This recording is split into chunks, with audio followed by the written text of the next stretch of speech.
રમેશ લીંબાણી બિલખાથી હું આવું છું ધાન લઈને અમે લોકો આવ્યા છીએ। અહીંયા કોઈ જાતની વ્યવસ્થા નથી જમણવાર નથી આયોજકો કોઈ। અમારી પાસે 40 થી 50 હજાર રૂપિયા પર એક કપલના લીધા છે એક વ્યક્તિના, બરોબર છે। અહીંયા કોઈ પાણીની વ્યવસ્થા નથી, ચાની વ્યવસ્થા નથી। આ લોકો બધા ફ્રોડ કરીને ભાગી ગયા છે। અહીંથી નથી જમણવારની વ્યવસ્થા કે અમને કોઈ જવાબ ન દેતા અત્યારે બધા ફોન કરીને બેઠા છે। લગભગ આ નહીં હોય તો 1.5 કરોડનું કૌભાંડ કર્યું છે આ લોકોએ। બધા પાસે પૈસા ઉઘરાવી લીધા। જાન અત્યારે 28 જાન અહીં આવી છે, 28 કપલ છે અહીંયા ઓલરેડી હાજરમાં। એના માણસો બધા અત્યારે હેરાન થાય છે અને આ 1.5 કરોડનું કૌભાંડ કરીને આ લોકો વિયા ગયા છે।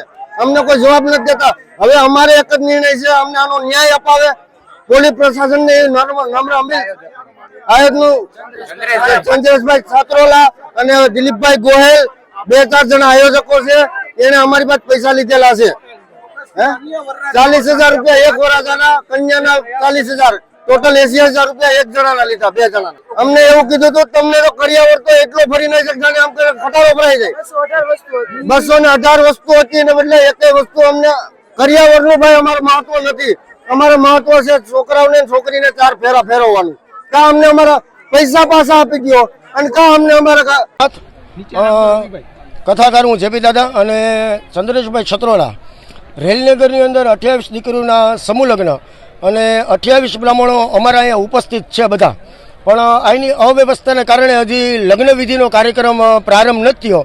પણ નથી આયોજક કે નથી કોઈ કમિટી, તો ત્યાં સુધી બ્રાહ્મણો કોઈ લગ્ન વિધિ આગળ કરી શકે એમ નથી। અને 28 દીકરીઓમાંથી અત્યારે લગભગ 8-10 દીકરીઓ તો વહી ગઈ છે। અહીંયા અવ્યવસ્થા છે કે ભાઈ કેવી રીતે લગ્ન કરવા, કોઈ જમણવારની વ્યવસ્થા નથી અને કોઈ કરિયાવરની વ્યવસ્થા નથી। એટલે અત્યારે મહેમાનો વિચારે છે કે શું કરવું, એમનો જે નિર્ણય એ બ્રાહ્મણો એમના માટે નિર્ણયની અંદર તૈયાર છે।